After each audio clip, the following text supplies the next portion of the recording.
from the exhausting affairs of running an occupation, and the burden of ethnic cleansing and colonization, dispossession, and racial segregation to grace us with his presence, setting foot in another colonized land, enjoying the familiarity of xenophobic racist discourse and marginalization of indigenous voice. And the media tells us this is the first time an Israeli Prime Minister visits, but it's not for lack of trying. Mr. Netanyahu had planned to come here before, but that was in 2014, and he got held up. He couldn't swim his way through the river of blood that ran in the streets of Gaza that year. In 2014, Israel put on an extravagant arms show. Bombs were dropped, tanks were rolled, and young soldiers in the IDF strutted their stuff on the runways from Khuzat to Shujaiya. Houses crumbled like broken dreams in Gaza. High-rises were deconstructed into rubble and steel, and screams. Oh, those screams that pierce our ears like shards of glass. No prayers to protect the children from the fleet of death that marched in Gaza's skies. And after the massacres, countries lined up, impressed with Israel's arms industry, including countries like ours, civilized and all, you know. They lined up with their credit cards and reiterated some lines about Israel's right to security and its startup ingenuity. And did we mention the magnificent wall that comes with the best surveillance equipment of all, and those gadgets that can help with riot control, tried and tested. And according to official sources, Australia insisted that Netanyahu's visit go as planned, because the Turnbull government is eager to demonstrate its love and affection for the Jewish state, and more specifically, for Benjamin Netanyahu and his policies. Because it is time for the Liberal Party to finally reap some benefits and to cash in on selling its conscience, because politics is a game of reciprocity. Scratch my back and I'll scratch yours, and to tell with human rights and integrity. And with Trump getting to first base already, the competition is high, and our country needs to up its game and pander to Israel with no shame, unequivocally support the colonization of Palestine. And if they play their cards right, they might even be invited next time and sit on that disgraceful hill that overlooks the killing fields of Gaza and watch as the bombs fall and rub elbows with the young Jewish settlers. And in between the fireworks, the popcorn, and the beer, they too can cheer to the familiar sounds of war and pain. And in spite of all the world's condemnation for Israel's grave violations, Australia will promise to remain steadfast in its support. And according to official reports, Australia will do what it can to appease.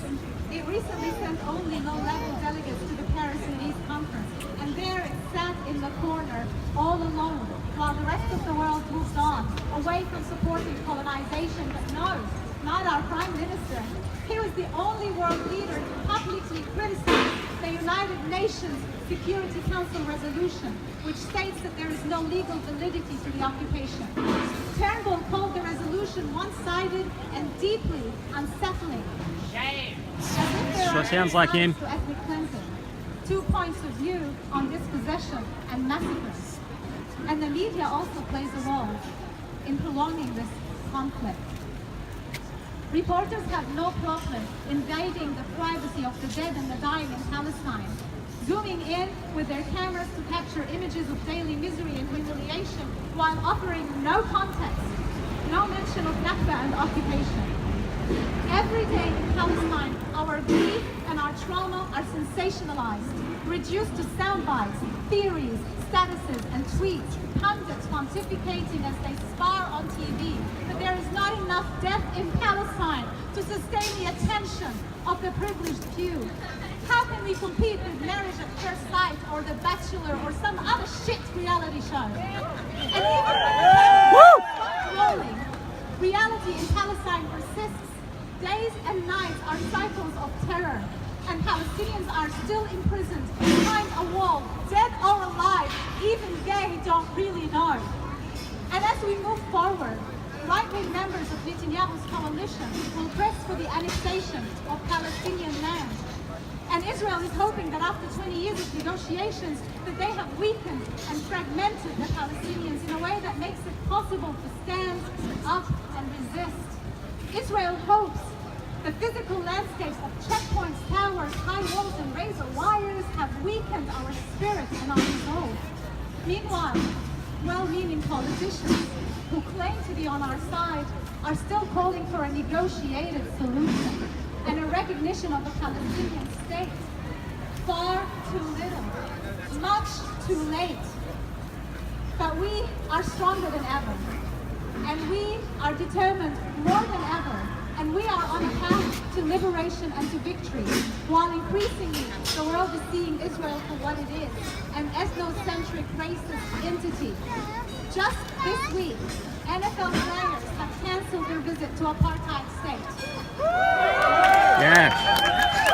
Australian singer Natalie Imbruglia has cancelled her Israeli concert. Woo! And there is massive movement growing around the world. Boycotts, divestments, and sanctions are being embraced by countless academics, unions, churches, and civil society groups.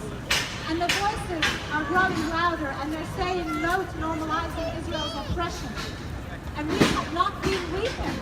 We are strong, and we refuse to be left on the margins of humanity. We refuse to accept to live and breathe a one-state apartheid reality. We refuse to be a people with no security, no citizenship, no right to vote. We demand full equality in our ancestral land. We demand full equality in our ancestral land.